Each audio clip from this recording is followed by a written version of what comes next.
Texting அப்படிங்கிறது வந்து இந்த டெக்ஸ்ட்ல மட்டுமே சண்டை போட்டுக்கிற பார்ட்னர்ஸ். இவங்க வேற எந்த பிசிக்கல் ஃபார்ம்லயோ இல்லை நேரில் பார்த்தோ சண்டை போட்டுக்க மாட்டாங்க.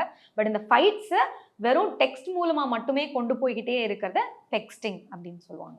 ஜென் ஆல்ஃபா அப்படின்னு சொல்லக்கூடிய இப்போ இருக்கிற குழந்தைகள் இந்த ஜென் ஜீயை விட அதிகமான ஒரு குளோபல் எக்ஸ்போஜரில் இருக்காங்க.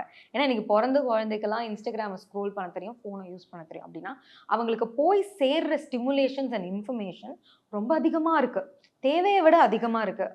அதனால முதல்ல வர பிரச்சனை ஏர்லி மெச்சூரிங். ஒரு 15 வயசுல ஒரு விஷயத்தை தெரிஞ்சுக்க வேண்டிய குழந்தை அது 5 வயசுல தெரிஞ்சுக்கும். 15 வயசுல இருக்கிற குழந்தை 25 வயசுலயும் 30 வயசுலயும் தெரிஞ்சுக்க வேண்டிய விஷயத்த தெரிஞ்சுக்கும். அப்போ ஏர்லி மெச்சூரேஷன் இவங்க எல்லார்ட்டையும் இருக்கும். இந்த ஏர்லி மெச்சூரேஷன்ல வர ஒரு பெரிய பிரச்சனை என்னன்னா, எனக்கு இந்த இன்ஃபர்மேஷன் தெரிஞ்சிருச்சு, ஆனால் அதை ப்ராசஸ் பண்ற அளவுக்கு எனக்கு எக்ஸ்பீரியன்ஸும் கிடையாது,